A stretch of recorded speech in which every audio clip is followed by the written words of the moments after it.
আমরা অনেক শিক্ষার্থীরাই আছি যে কোন কোন অধ্যায় পড়লে পরীক্ষায় প্রশ্ন কমন করবে। এরকমের কিছু অধ্যায় আজকে তোমাদের আমি দেখিয়ে দেব। দেখো, আমরা যদি প্রথম অধ্যায় যাই, অর্থায়ন ও ব্যবসার অর্থায়ন, এইখান থেকে কিন্তু প্রতি বছর একটা প্রশ্ন আসেই এবং আসবেই, ধরে রাখো। এরপরে দ্বিতীয় অধ্যায়, অর্থায়নের উৎস, এটা থেকে কিন্তু আসে। তাহলে এটা থেকে ধরে নাও একটা থাকবে, তার মানে প্রথম এবং দ্বিতীয় এই দুইটা অধ্যায় থেকে দুইটা সৃজনশীল আসবে। এরপরে চতুর্থ অধ্যায়, অর্থের সময় মূল্য, এই অধ্যায় থেকে একটা প্রশ্ন আসবে আসবে আসবে, ইনশাল্লাহ 100% আসবে এবং প্রতি বছর আসে। একটা আসে, আবার দুইটাও আসে। এরপরে যুগীয় অনিশ্চয়তা, দেখো এই অধ্যায় থেকে একটা প্রশ্ন আসবেই এবং আসবে ইনশাআল্লাহ। এরপরে আছে ষষ্ঠ অধ্যায়, মূলধনী আয় ব্যয় প্রকলন, এই অধ্যায় থেকে প্রতি বছর একটা প্রশ্ন আসে এবং তোমাদের প্রশ্ন আসবে ইনশাআল্লাহ।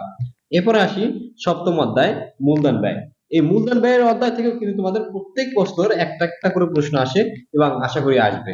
তাহলে তোমাদের একটা সিক্রেট বিষয় শেয়ার করি, সেটা হলো চতুর্থ অধ্যায় এর অর্থের সময় মূল্য, পঞ্চম অধ্যায় ঝুঁকি অনিশ্চয়তা, ষষ্ঠ অধ্যায় মূলধনী আয় ব্যয় প্রকলন এবং সপ্তম অধ্যায় মূলধন ব্যয়। এই চারটা অধ্যায় থেকে তুমি যদি চারটা প্রশ্ন উত্তর দিতে পারো, অর্থাৎ এই চার অধ্যায় কিন্তু অঙ্ক আছে। আর তুমি যদি তোমরা যদি জানো যে তোমরা যদি অঙ্ক করতে পারো আর অঙ্ক যদি সঠিক হয়, তাহলে তুমি টিচাররা মার্ক কাটার কোনো প্রশ্নই আসে না। তাহলে 40 কিন্তু তুমি 40ই পাবা, তোমার রিপ্লাস কেউ ঠেকাতে পারবে না ইনশাল্লাহ। এরপরে আসি যে দশম অধ্যায়, বাণিজ্যিক ব্যাংক। এখান থেকে প্রতি বছর একটা প্রশ্ন আসে এবং বাণিজ্যিক ব্যাংক অধ্যায় খুবই সহজ, একেবারে সহজ। এরপরে আসি তোমার 13 অধ্যায়, এখান দেওয়া আছে এওদশ অধ্যায়, কেন্দ্রীয় ব্যাংক। এই কেন্দ্রীয় ব্যাংক থেকেও কিন্তু প্রতি বছর একটা প্রশ্ন আসে এবং আসবেই, ধরে রাখো তোমরা। তাহলে দেখো আমরা টোটাল অধ্যায় পাইলাম এক দুই, তারপরে 4 5 6 7। এরপরে আমরা ধরলাম যে দশম অধ্যায় এবং 13 অধ্যায়, টোটাল মোট আমরা এখানে অধ্যায় আহ 8টা সিলেক্ট করে নিলাম। তাহলে দেখো তোমাদের সৃজনশীল প্রশ্নের উত্তর দিতে হবে কটা, 60টা।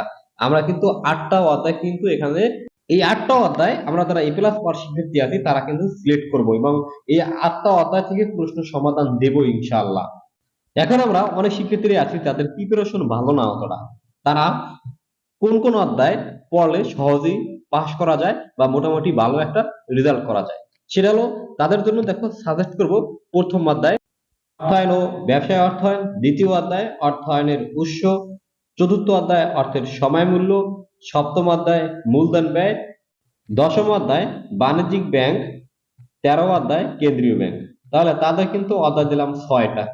মোটামুটি যারা ভালো রেজাল্ট করতে চাও বা অর্থাৎ যাদের প্রিপারেশন মোটামুটি আর কি,